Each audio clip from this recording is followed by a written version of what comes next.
Hello everyone, myself Rahul Kumar Sen. Now today we are going to start new content here. Name of content is Analysis of a Truss. In our previous lecture, we had been discussed basic concepts of truss, types of truss and classifications of truss. Now today we will focus topic on analysis of a truss. So there are some basic assumptions for analysis of truss. So there are some assumptions here. First assumption is all member are pin or hinge jointed. That means for calculation purposes, the joint of the truss is to be assumed pin jointed or hinge jointed. And next assumption is the truss is loaded only at the joints. And next assumptions, the truss is a perfect truss. That means truss should be stable. And next assumption, the self weight of the member is neglected. The weight of all member should be neglected. So these are some basic assumptions for analysis of truss. So now this is analysis of a truss. There are two methods where we can analysis of a truss, method of joint and method of section. So we will discuss both method one by one. First method is method of joint. This method is very effective to finding the forces in all member of truss. The procedure are basic step of analysis in analysis of truss by method of joints. So method of joints has some procedure where we have to follow. First step in this procedure, stability of truss. We can check the stability of truss by using equation m equal to 2j minus 3, where m is the number of member in truss, j is number of joints in truss.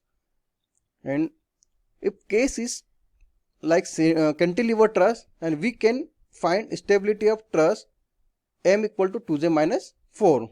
So this is the stability of truss. Now we can find if truss is stable or not. Thereafter we will draw free body diagram of entire truss and compute reaction component by using 3 equilibrium condition, and determinations of reaction may not be necessary in case of cantilever truss. Like that, suppose this is a simple truss.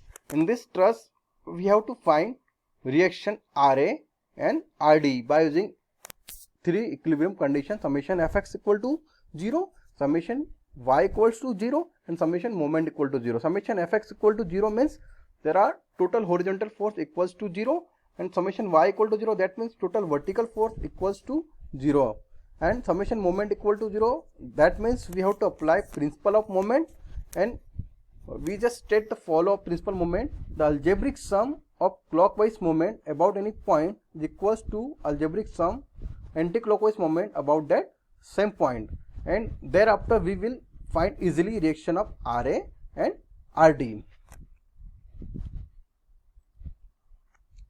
Now next step number 3, selections of joint by assumptions.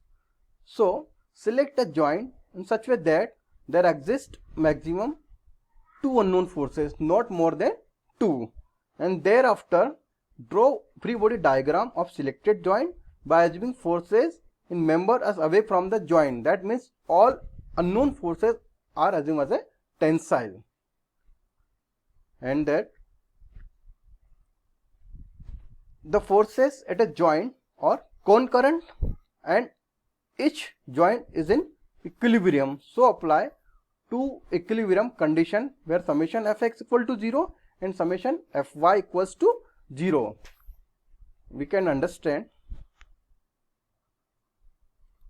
this simple truss figure. There are number of joints A, F, E, D, C and B. Suppose if we are taking joint B for in process, so in that joint of B there are 1, 2, 3 and 4 member. So there are 4 unknown forces, but in our process we will select a joint that exists maximum 2 unknown forces. But in case of joint B, there are 2 unknown forces, AF and AB. So we will select joint A, not a B. And find out some forces by observation or by inspection, and thereafter we will repeat the procedure by selecting different joint and find the forces in all member of truss. And after this step number 4, we will come to step number 5, where we will make a table along with member, magnitude and nature, and tabulate the result in force table using positive as a tensile and negative as a compressive. And thereafter step number 6, this is a final step in our procedure. So we will draw free body diagram of truss showing magnitude and nature, identity of external force as well as internal forces. So this is the whole procedure of method of joint. Now this is the another method for analysis of truss, method of sections. This method is particularly used when magnitude and nature of forces in few members are required to be find out. Now there are some basic steps for method of sections. So first 2 steps are similar as we discussed in method of joint. First step is stability of truss, where we can check stability by using m equal to 2j minus 3 and m equal to 2j minus 4 if case is cantilever. And second, draw free body diagram of entire truss and compute reaction by using component 3 equilibrium condition, summation fx equal to 0, summation fy equal to 0 and summation moment equals to 0. Now third step is, now we will select a section cutting maximum 3 members, right? That means maximum 3 unknown force in which the forces are to be determined. We can understand here. So this is a simple truss where we can apply method of section. In this section there are 3 unknown members or forces like that, 1, 2 and 3.